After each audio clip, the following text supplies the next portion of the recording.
Well, our crimes against persons increased by 0.4% or 11 incidents more than last year. Crimes against property actually decreased another 12% over the historic low that we had last year. And then overall crime decreased 7% again, which is still a historic low. And since 2021, overall crime has decreased 30%, which is very significant here in the city of Waco. Do you know how that happened and how you keep that up? So I would like to attribute it to hard work of the men and women of the Waco Police Department, but the holistic approach that we take to addressing crime, right? Prevention, intervention, education, and of course apprehension. So all of those have to work together and fine tune. And of course the support from our community, because they are our force multipliers. And them educating themselves on how to reduce their own victimization and then supporting us when crime does happen and letting us know if they have information related to crime has also been very helpful. How are those lines of communications out with the community in both directions? I think that it's been incredible. We build relationships with our community through our philosophy of relational policing, and that means us getting out and about in the community and engaging with our community and connecting and trying to earn the trust of our community and meeting them before they need us. And I think that's been very, very helpful. We get a lot of community support. We do a lot of community events that we could not do on our own, that we rely on our community partners and our community to support, and they have been very supportive. Relationships can get fraught. Yes. How are they? Right now, I feel like our relationships are still on point, which is why our crimes is continuing to go in the right direction.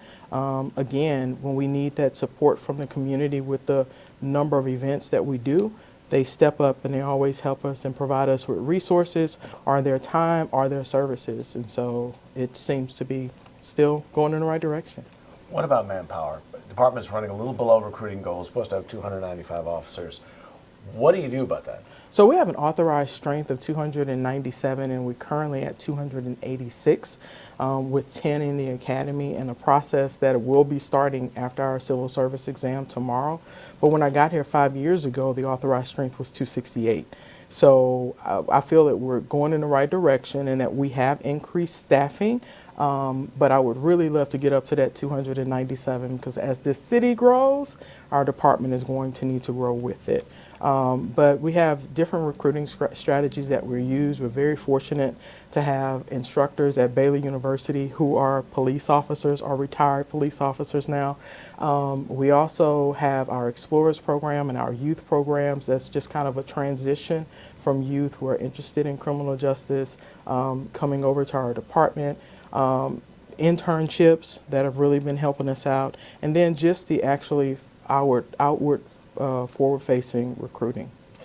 All right. Now, departments in other departments, other cities in Texas, or even in other states, go reaching out statewide or even interstate to recruit.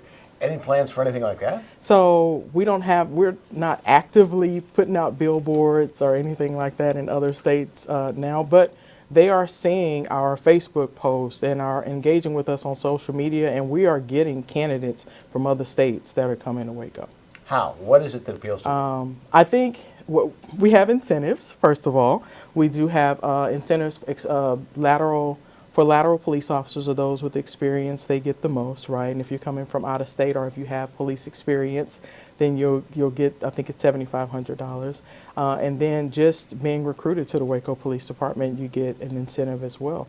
But something else that I think maybe attracts our candidates to the Waco Police Department is the intimacy of our city and the intimacy of our department.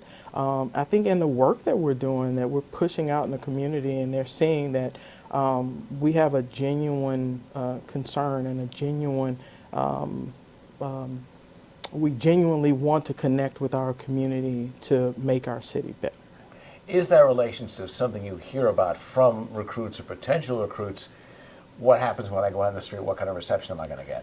I hadn't really heard it specifically in a conversation with anyone, but one of the things that we are doing now, one of the new projects that we have is called Project Connect, where when we get new recruits after they graduate from the academy, we are sending them out into the communities of Waco so they can learn more about the city that they will be serving once they're in that police car themselves, right? And then when we're engaged in community outreach and community events before they even hit the street, they're a large part of that, and they participate in those activities, so they get to see that relationship, they get to see that side of policing, and not just the enforcement side. Back in October, we had an officer, no longer with the department, but accused of evidence tampering, body camera policy violations.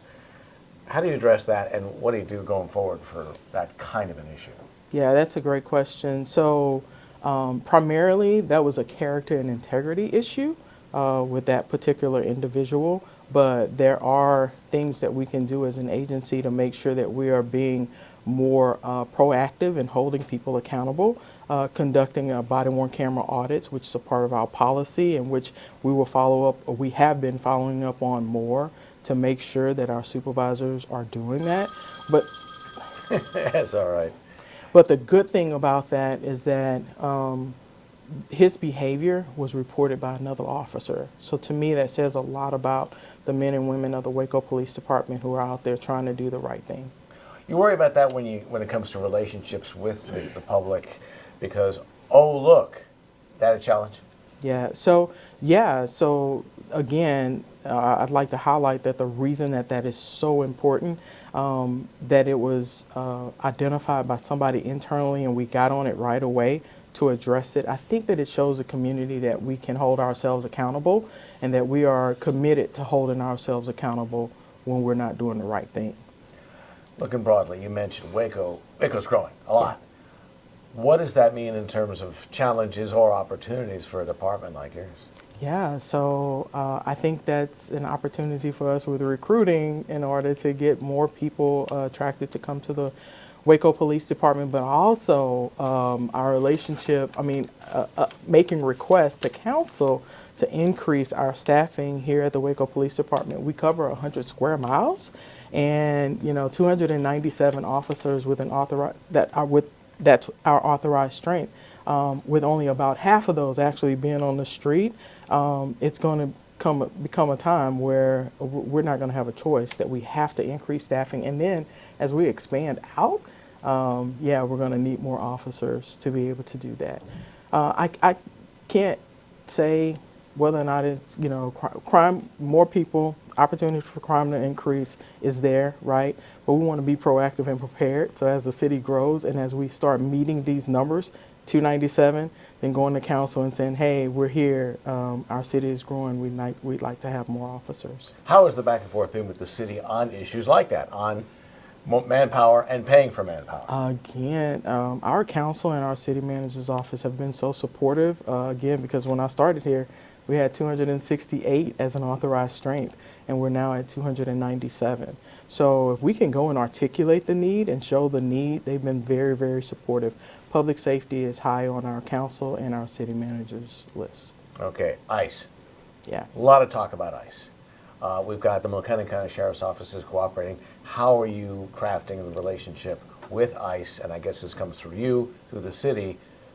What does the department do? So our relationship with ICE, especially now, it's just a very complicated and complex conversation, right? We have always worked with ICE on criminal investigations, right? We have human trafficking, we have sex trafficking, we have labor trafficking. So that relationship has always been there. We've always had to do that. When we're conducting criminal investigations and we run across somebody who may have a warrant for ICE or who may not be in the country legally, we have always and have an obligation to at least just call. What they do with that person is on them, to call and let them know. That's something we've always done, right?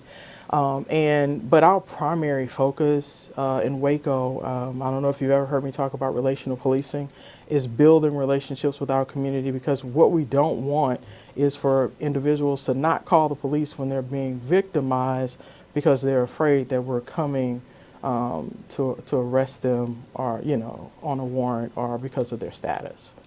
Do you try to make that clear, that a victim is one thing and a suspect who may have ICE issues is another? Yes, sir. Is that How do you explain that? Yeah, and that's one thing that we try to message, and we're going to send out another clear message to our department now. We sent this message out to the community before, right? That our relationship, our primary goal is to build relationships with our community, and if somebody is victimized by a crime, we're going to treat them as a victim. We don't want them afraid that we're going to, you know, ask them for their immigration status. If you're a suspect and we arrest you in the course of an investigation and you're not here legally, by all means, you know, we're going to let ICE know, right?